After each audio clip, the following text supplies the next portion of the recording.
नमस्कार। आज खमनेई के बारे में बात करेंगे। ग्लोबल हर्ष पर आप सब लोग जानते ही हैं कि हम इंटरनेशनल अफेयर्स को भी समय समय पर डिस्कस करते रहते हैं और इंटरनेशनल लेवल पर इस समय जो सबसे बड़ी खबर चल रही है वो ये है कि 4 से 9 जुलाई के बीच खमनेई का 6 दिन का राजकीय अंतिम संस्कार का प्रोग्राम आया है। अब आप सोच रहे होंगे कि खमनेई की मौत तो फरवरी में हो गई थी। आप सब जानते हैं कि 28 फरवरी को इजराइल ने ज़बरदस्त हमला किया था और उस इजरायली हमले में ईरान का ये धार्मिक नेता आयतुल्ला खमनेई मौत हो गई थी और उसके बाद पुष्टि भी हुई थी इसकी। लेकिन उसके बाद से ही इसे लेकर आशंकाएं लोगों के मन में थी कि खमनेई के शव का क्या हुआ, क्योंकि कोई ऑफिशियल शव को जो दफनाने का कार्यक्रम होता है इस प्रकार का कोई कार्यक्रम भी आयोजित नहीं किया गया था।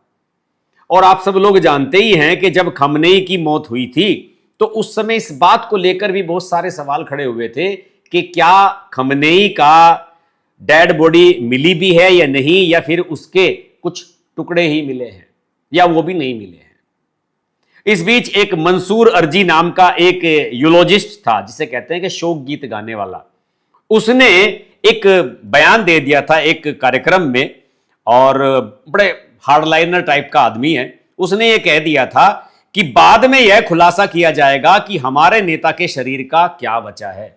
यानी कि किसी को भी यह श्योर नहीं था कि खमनेई का शव मिला है, बॉडी के पार्ट्स मिले हैं या वो भी नहीं मिला है। मैं आपको बता दूं कि खमनेई जो है एक बंकर में छिपा हुआ था, बहुत सारे लोग थे उसके वहां पर जब वो मारा गया था।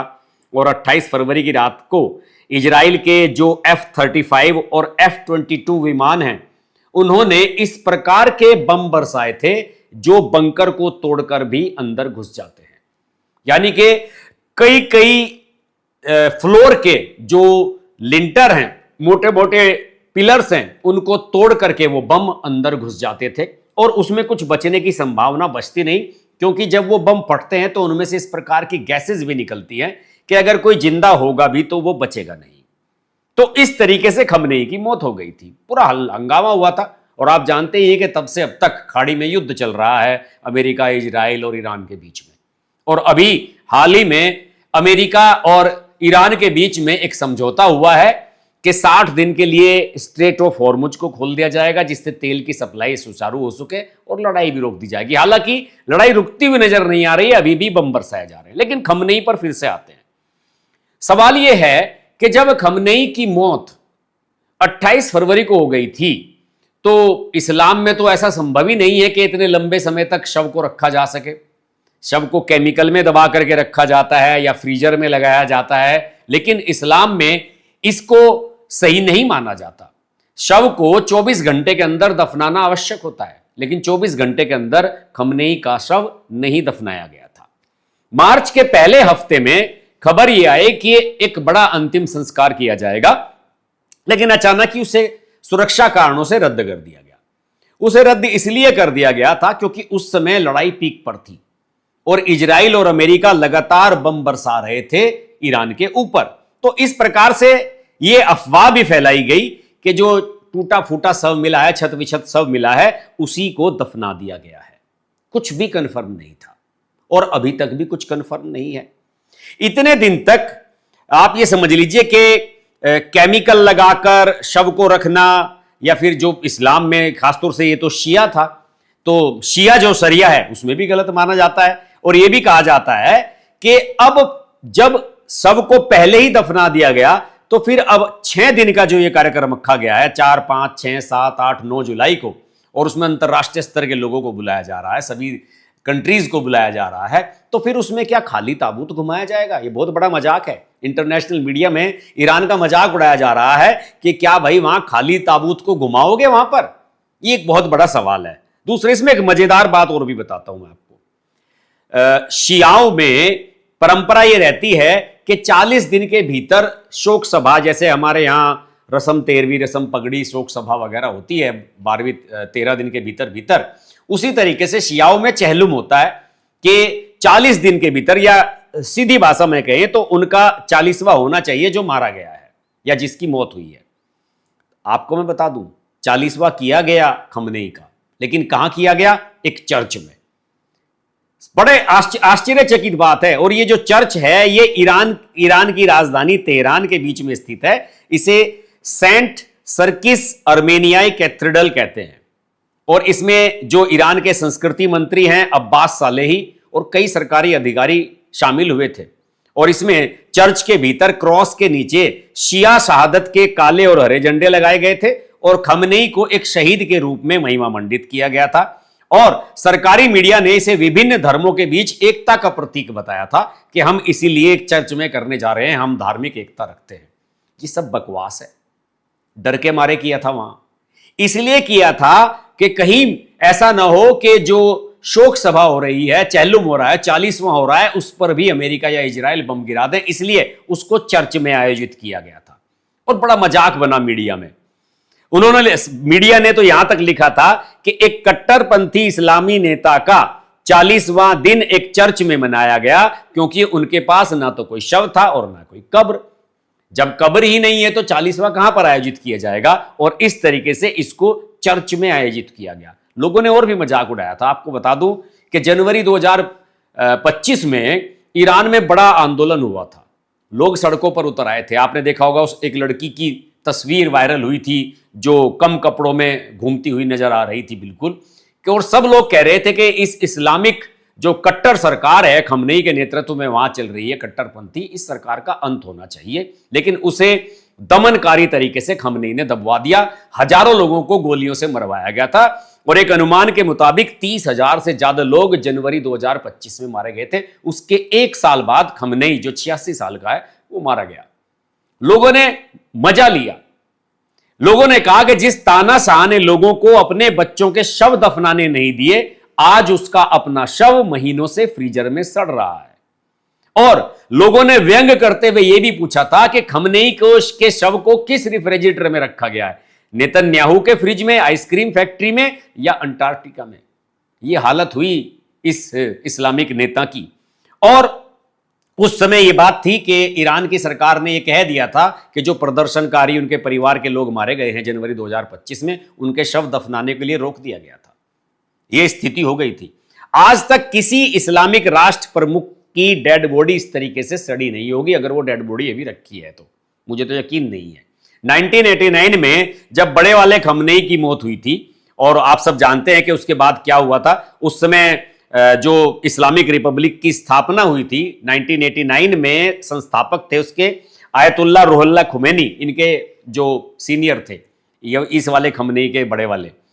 जब उनका अंतिम संस्कार किया गया था तो 1 करोड़ लोगों की भीड़ जुटी थी। मैंने उसका कोई वीडियो वगैरह तो देखा नहीं, लेकिन कहा जाता है कि 1 करोड़ लोग पहुंच गए थे और हाथ लगाने के लिए इतनी छीना झपटी मची थी कि ताबूत भी टूट गया था। उसके बाद वहां पर सुरक्षा गार्ड्स को गोलियां बरसा करके लोगों को भगाना पड़ा था और फिर हेलीकॉप्टर से सबको ले जाया गया था और अंतिम संस्कार किया गया था। ये हालत हुई थी।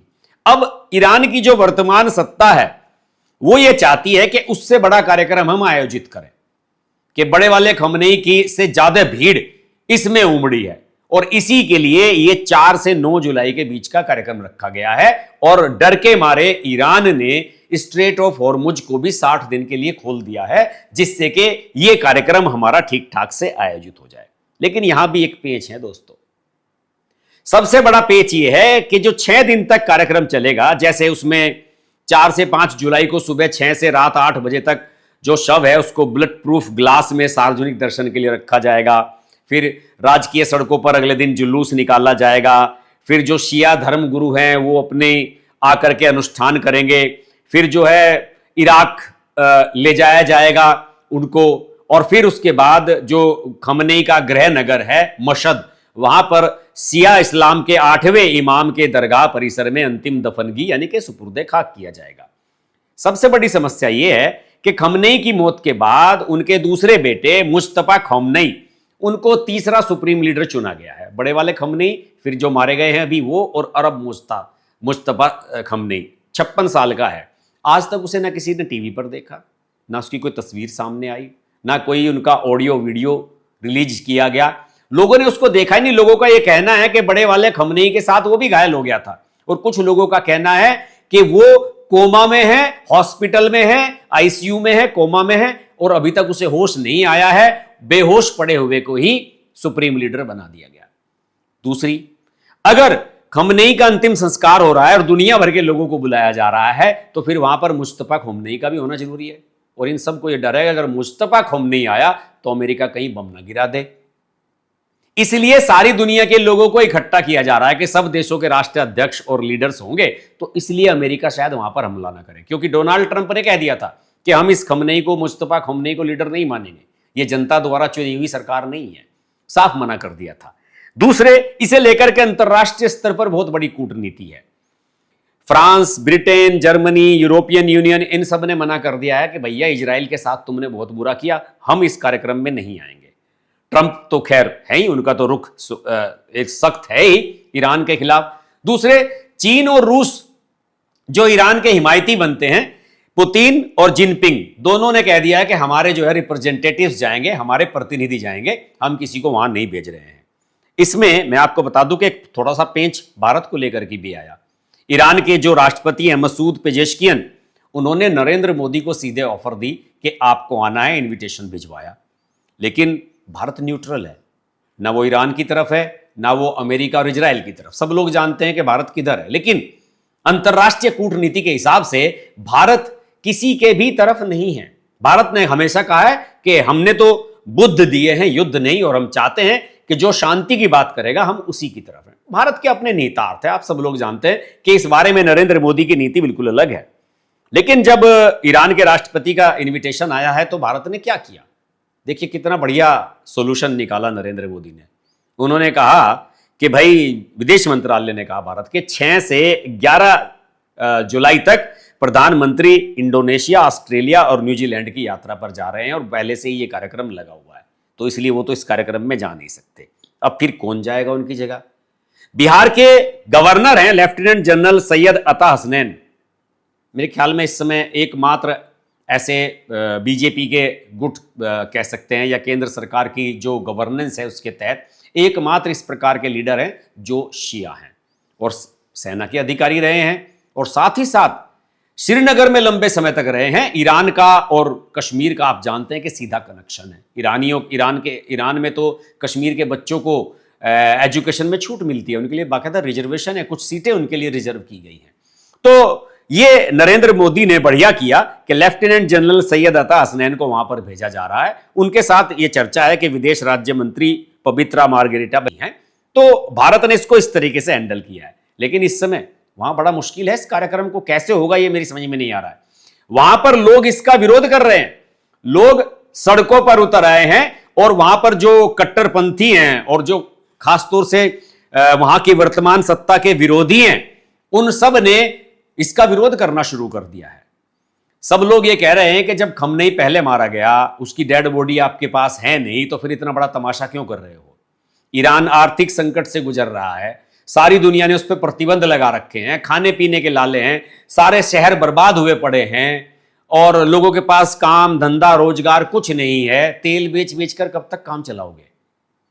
उसका विरोध भी हो रहा है। और मैं आपको बता दूं कि जिस बिल्डिंग में खमनेई मारा गया था, वहां बिल्डिंग में एक अस्थायी वो बना दिया गया था, क्या कहते हैं कि एक स्मारक टाइप का खमनेई का, वहां पर कब्जा कर लिया था अभी कुछ दिन पहले विद्रोहियों ने, जो सरकार के खिलाफ है, उन्होंने कब्जा कर लिया था और अमेरिका के और बाकी लोगों के खिलाफ नारेबाजी शुरू कर दी थी। तो ईरान के सामने बड़ी मुश्किल है कि जो आपके पास है ही नहीं उसका आप शव दफनाओगे, ताबूत खाली घुमाओगे, क्या करोगे? ये तमाशा होने जा रहा है। इस तमाशे पर हमारी नज़र लगातार बनी रहेगी। आप जुड़े रहिए हमारे साथ। नमस्कार।